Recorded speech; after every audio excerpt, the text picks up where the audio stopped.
1971 का वार और इसमें भारतीयों की जीत जितनी खास है, मैं समझता हूं इस युद्ध का आधार या कहें बैकग्राउंड भी उतना ही खास है। यह इतिहास के उन कुछ एक चुनिंदा युद्धों में से एक है जो न केवल जमीन से लड़ा गया, न किसी आसमान पर हक जमाने के लिए, न किसी तरह की सत्ता को हासिल करने के लिए।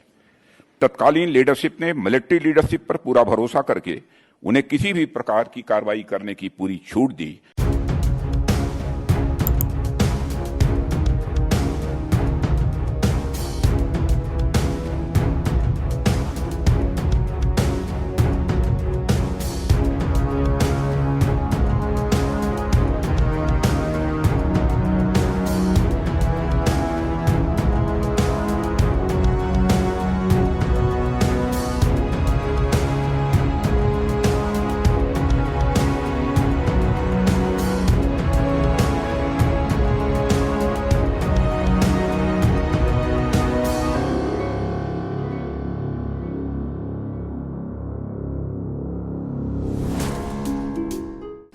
नाइनटीन 1971 का वार और इसमें भारतीयों की जीत जितनी खास है, मैं समझता हूं इस युद्ध का आधार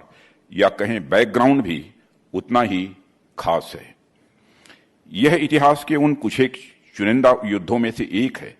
जो न केवल जमीन से लड़ा गया, न किसी आसमान पर हक जमाने के लिए, न किसी तरह की सत्ता को हासिल करने के लिए। इस युद्ध के पीछे जो मुख्य उद्देश्य था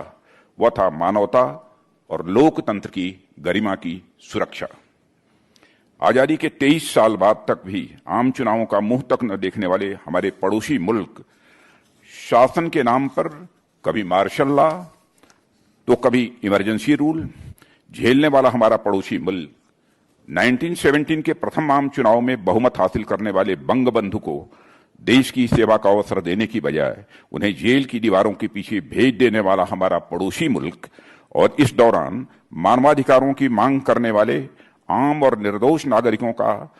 नरसंहार करने वाला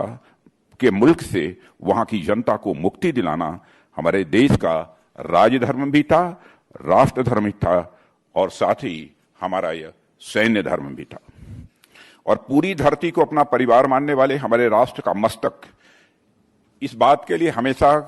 गर्व से ऊंचा रहेगा कि जब जब भी जरूरत पड़ी है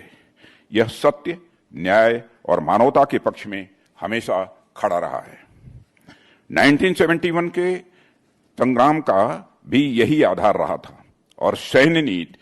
और राजनीति का यह समन्वय ही था, यह कोऑर्डिनेशन ही था जिसने इस उद्देश्य में हमारी सफलता को सुनिश्चित किया।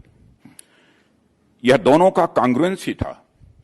कि तत्कालीन लीडरशिप ने मिलिट्री लीडरशिप पर पूरा भरोसा करके उन्हें किसी भी प्रकार की कार्रवाई करने की पूरी छूट दी और हमारी मिलिट्री लीडरशिप ने अपनी परंपरा के अनुरूप